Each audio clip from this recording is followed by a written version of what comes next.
Ladies and gentlemen, bird and fowl, dog and cat, everyone out there. Get ready for story time because this is Story Dude, and we're going to get right into our main line of business, which is reading you the best stories making the rounds of the internet today. So without further ado, let's dig right in. Am I 35-year-old female required to do wife things for him, 32 male, already? My boyfriend and I have been living together for almost a year now. I am disabled, so I don't have a real job, but I part-time sell clothes I thrift for cheap. Think finding Versace in a thrift store and selling for 15 times the price. I'm on disability, so I make my own money. The side hustle is just a hobby, I guess, but my boyfriend works construction. He moved into my apartment with all my furniture, my things. I was fine without him living here. We split rent. He makes a lot more than I do. But he's not really helping with food, or internet, or subscription services. I go to the food bank and he finds shopping a chore. I asked him to pay the internet this month and he said it was so little it doesn't matter. Well, $40 matters to some of us. Like sometimes it makes a huge difference. Coming out of a heavily abusive relationship 4 years ago, I met him last year and have never been so cared for emotionally and made to feel safe. He was abused in a past relationship too, so he understands. Now for the fun part. I'm working tirelessly daily to find remote work, which I know will make me miserable, but he comes home and wonders why the house isn't spotless. He refuses to help with my cat, who he adores, like won't notice her water bowl is low and fill it up. Little stuff. I don't expect him to do litter box things. The laundry and vacuuming is my number one concern because of my super floofy cat. So that takes up most of my morning. After I make dinner, he expects me to do dishes, even if I don't eat. And yes, I make dinner for him every night, but like we'll make stuff I hate and he expects me to wash it all because he worked all day, and I sat around doing nothing. He fails to notice the clean clothes in his dresser or closet, clean sheets put on the bed twice a week. His work clothes appearing laid out in the living room so he can get ready without waking me at 4 a.m. He always sends me a thank you text at lunch because I make his lunch every night. Am I supposed to be a maid? At least put a ring on it then, I'll go full wifey, but his family seems to love me. I'm getting tattooed with his mom soon. FGS. These acronyms always get me. Help me out in the comments if you will. If he comes home and there are things on the counter or the coffee table, he gets so stressed out. But he leaves shit out, mostly dishes. I know I just got my hands tattooed a week ago and need to keep them dry. I'm just so frustrated. Is this old-fashioned dynamic the new norm? I told him last week I've been dumped 2 separate times on Valentine's Day. I left him a post-it on the door saying Happy V-Day, heart XOXXO. I think he thinks Valentine's is stupid, but like do something. Something little. Smoke me a steak? Is it hard to realize every girl has some sort of complex about a holiday about love? I know he won't do anything. Someone tell me what to do. Well, OP, you said that you've had abusive relationships before and that this guy swept in and has never been so caring and emotionally supportive and etc. But to me, that's not what it sounds like. It sounds like he is using you and those behaviors not necessarily crossing into straight up abuse. It seems like he's manipulative at worst or possibly just completely out of it and inconsiderate. So that's my take. Anyway, let's see what the community has to say about this. Ultimately, you need to sit him down and negotiate finances and chores whenever you move in with someone. Yeah, I forgot about the finance thing too. I mean, that's just unacceptable, actually. So I think this guy's a mooch, and you can do better, OP. Look, I've been married for 20 plus years, and my wife still isn't required to be a maid. What the hell? He treats you like a maid, and he isn't even paying his half of the expenses. OP, you should not really be with someone who does not respect you or your time and is not considerate of your disability. It's bad for your self-esteem as a disabled woman. I would tell him to shape up or ship out. Absolutely. Couldn't agree more. Wake up and smell the fog, honey. Just because he's better than your last relationship and cares for you emotionally doesn't mean you have to take all this crap from him. He is not treating you well, especially given your disabilities. Though I must admit how you afforded the new tattoos on your budget, where $40 for internet is a lot of money and matters to you. I don't know if it's necessary to call her out on that. I mean, people get tattoos for free sometimes. It has been known to happen. And it has nothing to do with the fact that OP is being pretty much tortured by a pretty douchey boyfriend. You need to sit down and have a talk about him paying his fair share for all the rent and utilities, especially if he is the only one with full-time employment. Lay out all the monthly shared expenses, groceries, gas, electric, phone, internet, streaming services, etc., and demand that he pay his fair share in advance so you aren't worrying about $40 or going to the food bank.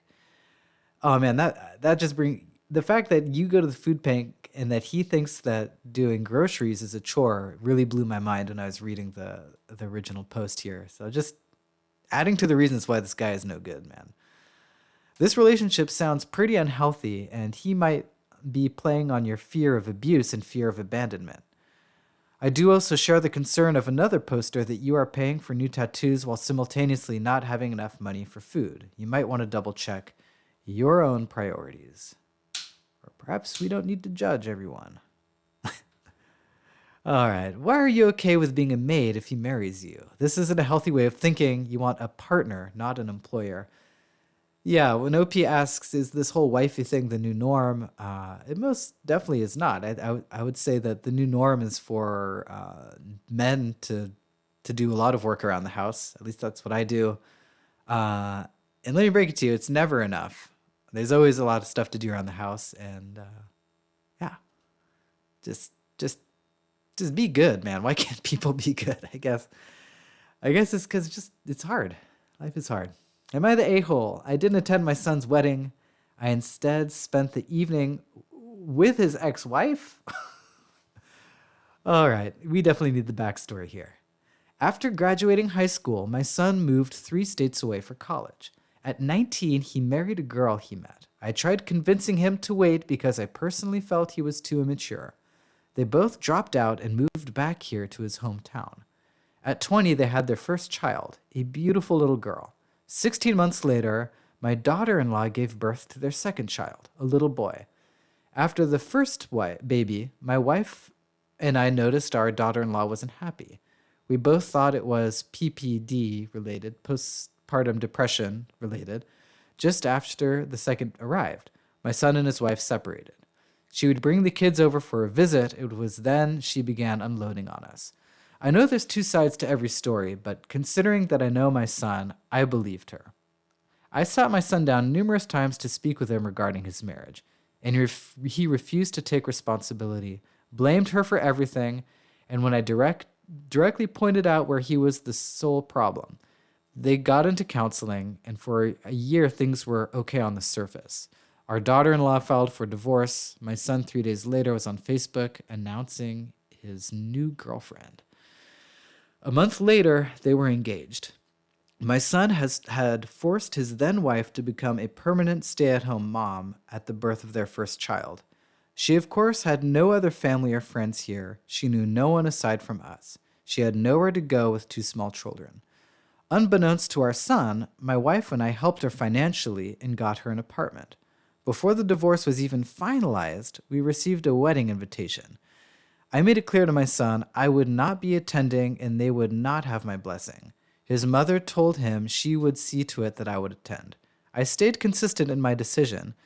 I also asked him not to bring his fiancée around our house out of respect for the mother of his children. The wedding happened on February 11. The night before, my wife gave me the final push. I did not attend. Our daughter also did not attend for the same reasons.